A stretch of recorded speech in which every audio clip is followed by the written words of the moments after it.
I have a Champion MD2000 dishwasher that's not working. So first thing, the unit did fill. The unit is at good temperature. We're going to run a cycle now by opening and closing the door. I do not hear my wash pump. It should have turned on by now. Cycle lights on. So I'm going to focus my attention on the wash pump.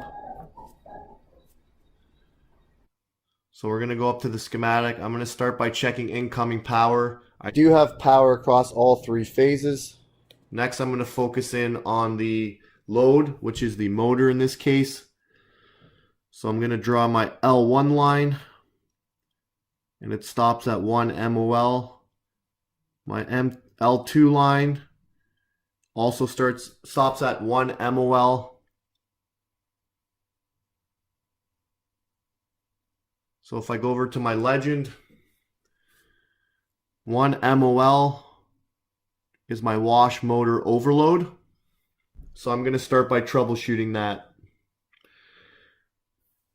Now, because I have power at my tank heater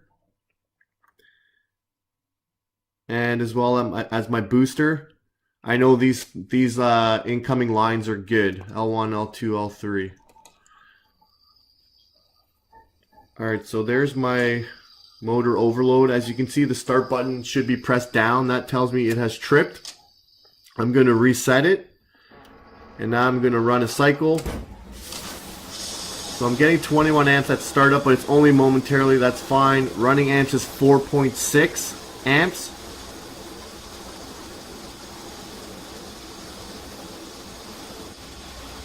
So I'm going to go compare that to the motor nameplate. It might be a little bit hard to see here, but it's showing running amps 4.7 amps. So we're well within the range. So this motor overload here is set to 5 amps. I am going to move it up to 6.3 amps. I did confirm with the manufacturer that it is okay to do this.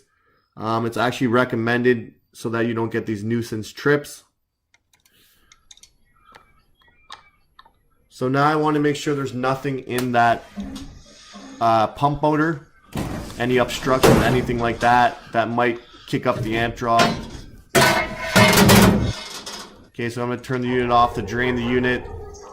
There's my drain valve, the water coming through it. Tank is empty. I can now go take my motor apart, so I'm going to take the suction hose off. I did get a new suction hose. I found with these, if you take them off and they're brittle, they will break apart. So I always get a new one anytime I take this one off. So there's just 2 gear worm clamps, and then there's 4 bolts on the motor. I'm going to drop them. I'm going to drop the whole motor assembly down. I'm going to take a look inside. You can see there's no obstructions and the impeller's in good condition. I've had ones where the impellers are kind of half broken off. That will definitely affect the movement of the water and the amp draw. So I'm going to put the motor back up. I don't tighten the motor all the way because when I put this suction hose on, I want to be able to move the motor so I can get the depth I want on this suction hose. Once I get it to where I want, I'll tighten it down. Now the motor is like probably 95% tight. I only allow the slightest amount of movement. Everything's good and tight. We're going to start the unit up. Okay, we're going to run a cycle. We're going to check for leaks. There's no leaks.